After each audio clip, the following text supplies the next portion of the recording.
ఈ సంవత్సరం మేము పూర్తి చేసుకోవటం చాలా కష్టాల మధ్య వచ్చాం. మేము చాలా ఒత్తిడి మధ్య ఒక 5 సంవత్సరాలు ప్రత్యేకించి నేను 2014 నుంచి రాష్ట్ర విభజన జరిగినప్పటి నుంచి ఆంధ్రప్రదేశ్ అభివృద్ధి బాగుండాలని ఆకాంక్షించే వ్యక్తిని. వచ్చే గొడవలకి విభజన జరిగితే ఎలా అయిపోయిందో మనం చూస్తూ వచ్చాం. అందుకని ప్రత్యేకంగా నేను ఆంధ్రప్రదేశ్ బాగు కోసం నేను ఎప్పుడూ నిస్వార్థంగా చేసుకుంటూ వచ్చాను. 2014 నుంచి 2019, 2019 నుంచి 2024కి ప్రభుత్వం మారిన వెంటనే ఒక కన్స్ట్రక్టివ్ అప్రోచ్ నుంచి ఒక డిస్ట్రక్టివ్ అడ్మినిస్ట్రేషన్, డిస్ట్రక్టివ్ గవర్నెన్స్ మొదలైంది.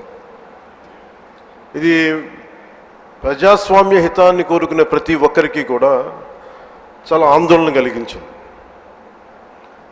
ఈరోజు మేము గౌరవ ముఖ్యమంత్రి గారి నాయకత్వంలో సాధించినవన్నీ చెప్పబోయే ముందు అసలు ఈ పరిస్థితికి ఎలా వచ్చాం, మీకు కూడా ముఖ్యంగా అధికారులు ఉన్నారు, గౌరవ శాసనసభ్యులు ఉన్నారు, ఒకసారి మనం గుర్తుకు తెచ్చుకోవడం చాలా చాలా అవసరం. ఎందుకంటే మనం చాలా త్వరగా మర్చిపోతాం.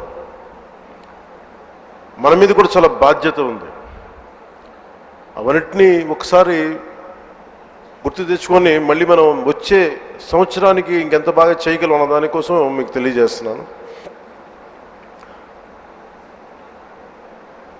మమ్మల్ని అందరినీ ఎంత ఇబ్బంది పెట్టారంటే, ఒక సగటు మనిషి దగ్గర నుంచి దేశం మొత్తం ఆయన ఆలోచనల్ని ఆదర్శంగా తీసుకొని పాలసీ మేకింగ్ అయ్యే ఒక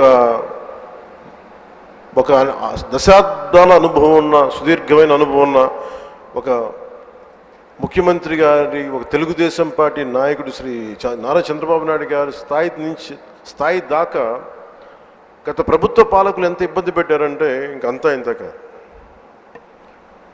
ఎంత వికృతంగా తయారయ్యారంటే ఏదైనా మాట్లాడాలంటే భయం. అధికార వ్యవస్థ ఒక భయం గుప్పిట్లో చిక్కుకుపోయారు. నేను అడిగేవాడిని చాలామంది అధికారులు, ఎందుకు మీరేం మాట్లాడలేదని. నాకు అర్థమైంది ఏంటంటే, మేము వచ్చిన తర్వాత నిజంగా రాజకీయ వ్యవస్థ కానీ బాధ్యతతో లేకపోతే అధికార యంత్రాంగం కూడా ఏమీ చేయలేదు, నిస్సహాయంగా చూస్తూ ఉండడం తప్ప అనేది మేము ప్రత్యక్షంగా చూసాం, అనుభవంలోకి వచ్చింది. ఇక నన్నైతే ఏ స్థాయిగా గౌరవ ముఖ్యమంత్రి గారిని ఏ స్థాయి ఇబ్బందుల్లో పెట్టారో మీరందరూ తెలుసు, మీ అందరికీ. కానీ నన్నైతే నాకు అనిపించేది, వైజాగ్లో, విశాఖపట్నంలో